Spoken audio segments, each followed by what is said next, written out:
that one game where a team basically reveals who they really are. And for the Nuggets, that game was against the Rockets. Now, keep in mind, Houston have been one of the 3 best teams in the NBA so far this season. So when Denver walked into Houston without Aaron Gordon, who they lost in the opening 3 minutes of the game, without Christian Brown on the road and in NBA Cup play, this was supposed to be the night where the Nuggets finally looked human. But instead, it showed the complete opposite.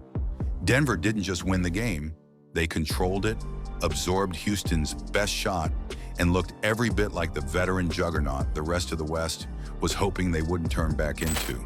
This game wasn't just about one matchup. It told us a lot about this Denver Nuggets team.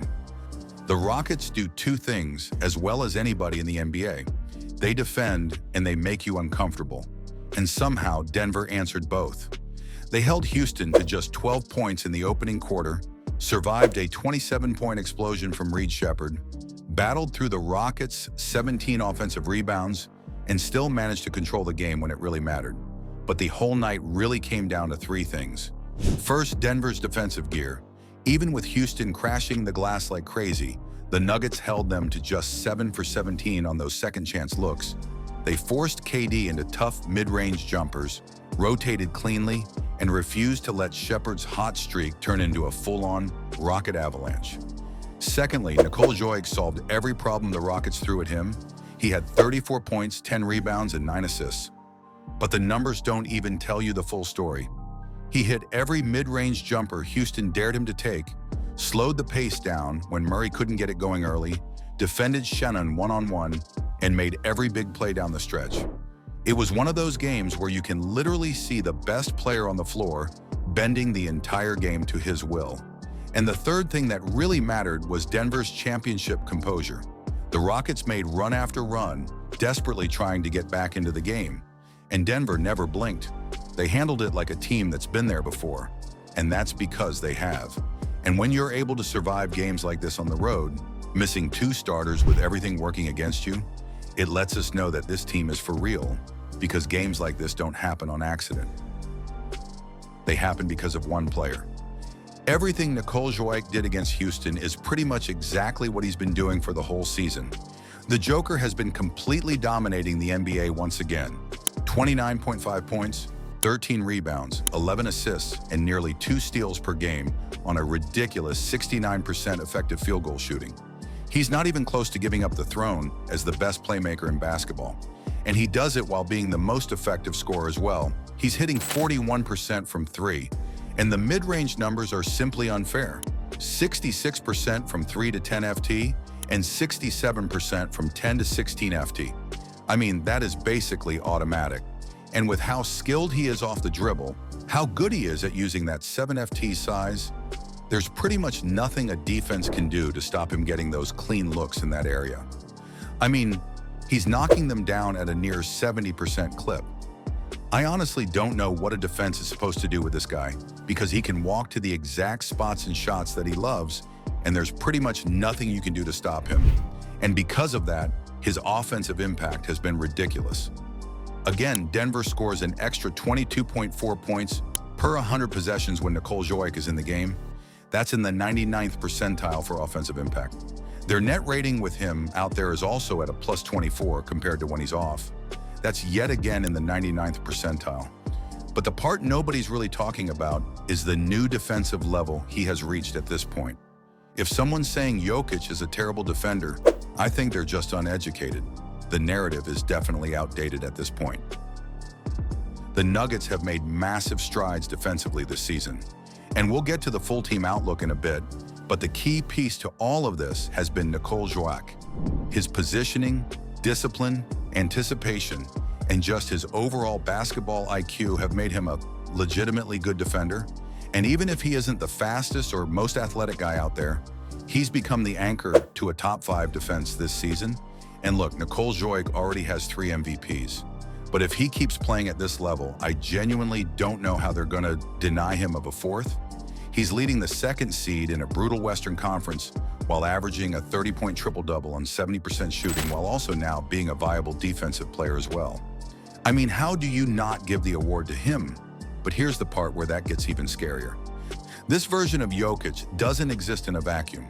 He's surrounded by a team that fixed two of its biggest weaknesses that they had a season ago, and they've somehow turned them into strengths. Here is the most underrated part of the Nuggets season so far. They've actually been defending at a much higher level than they did at any point last season.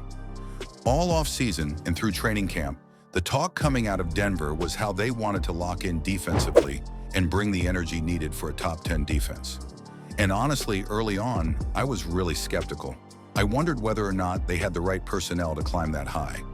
But now they're not just in the top 10, they're in the top 5, fifth in the entire league for defensive rating, holding teams to just 112.2 points per 100 possessions. They've been holding their opponents to well below their season averages. The point of attack defense has taken a huge leap. The rotations are tighter and Jokić is defending the rim with the exact kind of timing and discipline that you need from a defensive anchor.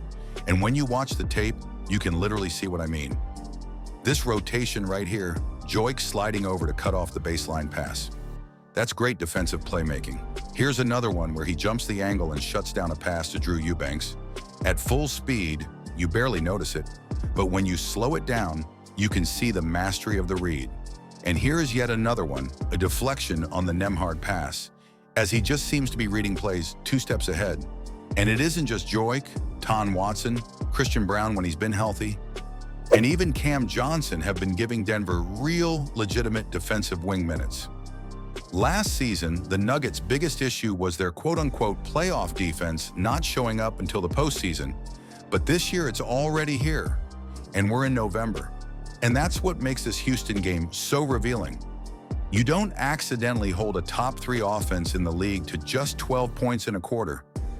That's structure, that's scheme, and that's the bind that they were trying to build all off-season. And what makes this crazy is how it isn't just the starting 5. This is where Denver has quietly made one of the biggest leaps in the entire league, and almost nobody's talking about it. The bench unit has quietly made a massive difference for Denver this season. The non-Nikola Jokić minutes are always going to be a problem for this team. Every year it's been the same question. How do they survive when Nola sits? Last season, Denver had a 9.88 net rating whenever Nikola Jokić had to go to the bench, which was in the 15th percentile league-wide.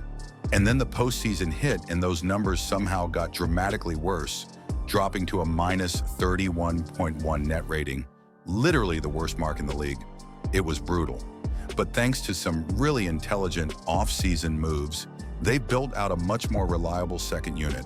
The non-Nikola Jokić minutes are still not amazing, currently at a minus 6.6 net rating, but that's still better than last season.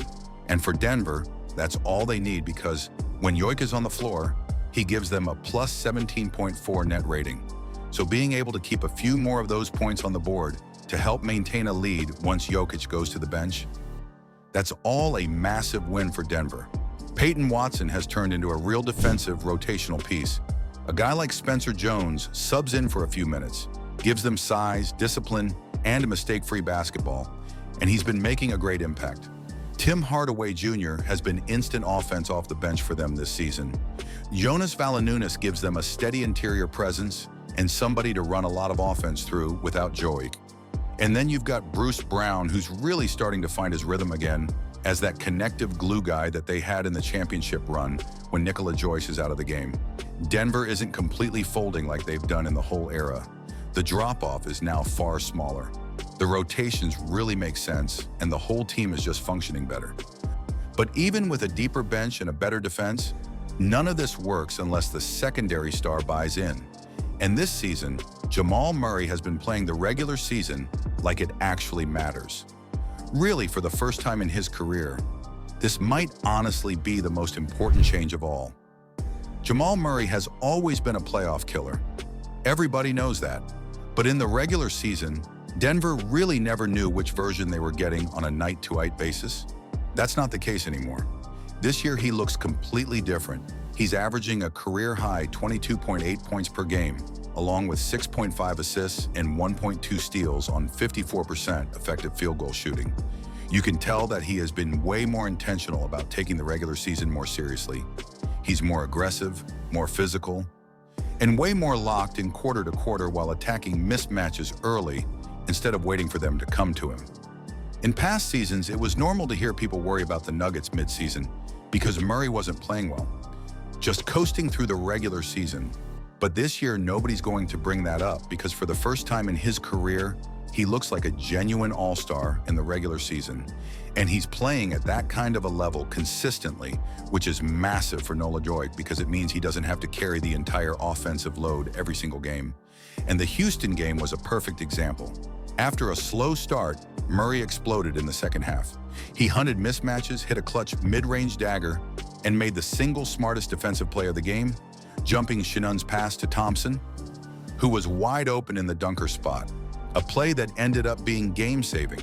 And the crazy thing is, this wasn't playoff Murray randomly showing up for a big game. This was the same Jamal Murray we've been seeing for weeks now, the Jamal Murray who actually cares about November basketball instead of waiting for April, May, and June. And when both of your stars are playing like this in November, it completely changes your ceiling. The win over Houston wasn't just a good win. This was a big deal. This was a real test for this Denver team, and they passed it with flying colors. And honestly, I saw this coming before the season even started. I picked this Denver Nuggets team to win the championship this season, and they've done absolutely nothing to change my mind. If anything, watching how dominant they've been so far this season is making me even more confident in that prediction. Despite how well Oklahoma City has been playing, but while Denver is steamrolling the Western Conference, something's happening out in the East. The Detroit Pistons are suddenly looking like a real threat. And if you want to see why the numbers suggest that this team is legit, then you can click here and watch that full breakdown video right now.